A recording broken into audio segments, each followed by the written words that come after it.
October 2ஆம் தேதி புதன்கிழமை கடந்த 24 மணி நேரத்தில் அதிகபட்ச மழைப்பொழிவு எங்கே பதிவாயிருக்குன்னா, திருப்பூர் மாவட்டம் உப்பாறு டேம் அப்படிங்கிற பகுதியில் 7 சென்டிமீட்டர் மழை பதிவாயிருக்கு. அதே போல் வந்து பார்த்திங்கன்னா திருப்பூர் மாவட்டம் திருப்பூர் பிடபிள்யூடி ஐபிபிடபிள்யூடி அப்படிங்கிற பகுதியில் 7 சென்டிமீட்டர் மழை.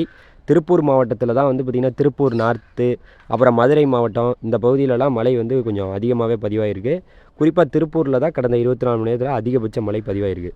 அதே போல் வடகிழக்கு பருவமழை 1ஆம் தேதி அக்டோபர் 1ஆம் தேதியிலேருந்து கணக்கில் எடுத்துக்கிடுவாங்க. அக்டோபர் 1ஆம் தேதி நேற்றும் இன்றும் நமக்கு பதிவாயிருக்கக்கூடிய மழைப்பொழிவு நமக்கு கிடைக்க வேண்டியது 8 மில்லிமீட்டர். ஆனால் இது வரைக்கும் கிடச்சிருக்குது 2.7 மில்லிமீட்டர் தான். இன்னும் 4 இருக்குது. 70% நமக்கு மழைப்பொழிவு கொஞ்சம் குறைவாக இருக்குது. 70% குறைவாக இருக்குது. பொறுத்திருந்து பார்ப்போம். இன்னும் வடகிழக்கு பருவமழை வந்து இந்த மாத இறுதியில் வந்து தொடங்கும் அப்படின்னு எதிர்பார்க்கப்படுது. அதனால் வந்து பொறுத்திருந்து பார்க்கலாம் என்ன நடக்குது அப்படின்னு.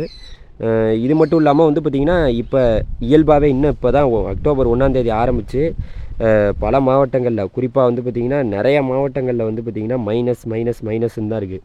எல்லாமே ப்ளஸ்ஸாக மாறும். எப்போ மாறும் அப்படின்னு கேட்டிங்கன்னா எல்லாமே அக்டோபர் இறுதியிலேருந்து தான் மாறும். கடந்த 24 மணி நேரம் மழைப்பொழிவு, அடுத்து வரக்கூடிய நாட்களில் மழைப்பொழிவு எப்படி இருக்கணுங்கிறத பற்றி நீங்கள் தொடர்ந்து தெரிஞ்சுக்கணும்னு நினச்சிங்கன்னா நம்ம சேனலை சப்ஸ்கிரைப் பண்ணிக்கங்க.